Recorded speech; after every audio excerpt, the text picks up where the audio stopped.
Hi, welcome to Intro to Practical Computer Science.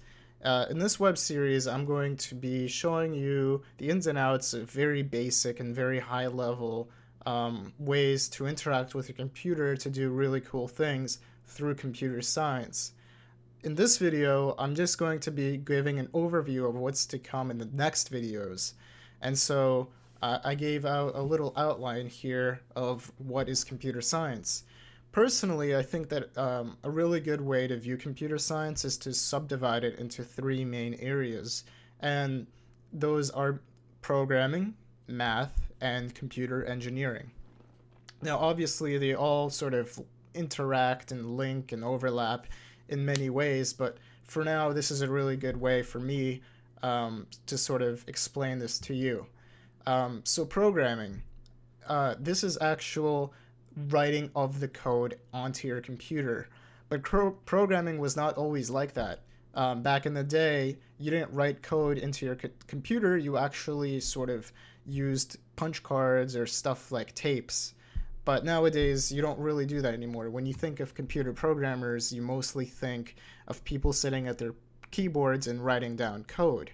And that's all that you're really doing. You're taking your keyboard and you're writing down code onto your computer. Now, the next part is, where do you actually write that code?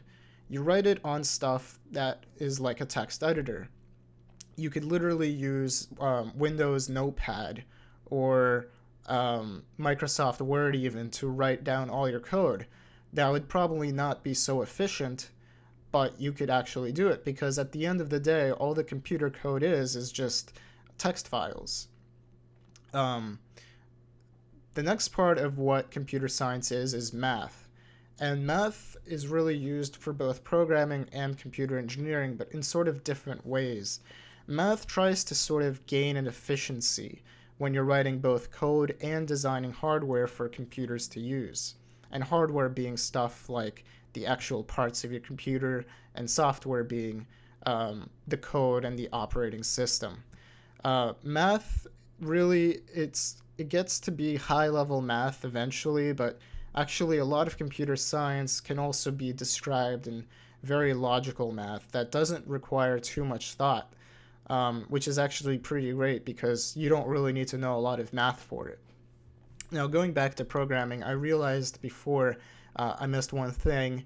You can also write code in what is known as an IDE, and this is a sort of specialized text editor that gives you a lot of features depending on what programming language you're using. So there are IDEs for different types of languages, and they help you with the syntax of that language.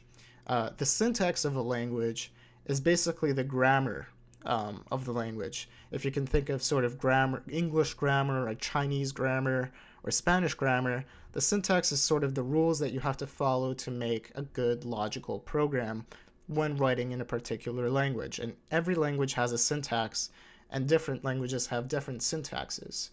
The language that we're going to be using in this web series is called Python, and the reason I decided to stick with that is because I believe it has a very intuitive syntax. It's sort of like going from English to Spanish. It's much easier to do that than it is to go from English to Chinese. And I think Python has a sort of very intuitive syntax that makes it easy for most people to pick up. Now, the last part of what computer science is involved in computer engineering, and this is actually the hardware of the computer. And the only piece of hardware that you'll really need to know for this web series is the processor. And what the processor does is it takes the code that you write in your text editor, the sort of programming part of it, and it turns that English code into ones and zeros that the computer can work with and handle. And what computer engineers do is they constantly think of ways and innovate ways to make that process easier, to make the computer and the software experience more efficient. So that's all really that these three things are. They're very not that hard to understand once you sort of break them down into their very basic parts. But I'm very happy that you checked out this video. Please do go on to the rest of the web series where we can take a look at actual coding and actually doing stuff that's interesting. So thanks for watching, and I'll see you later.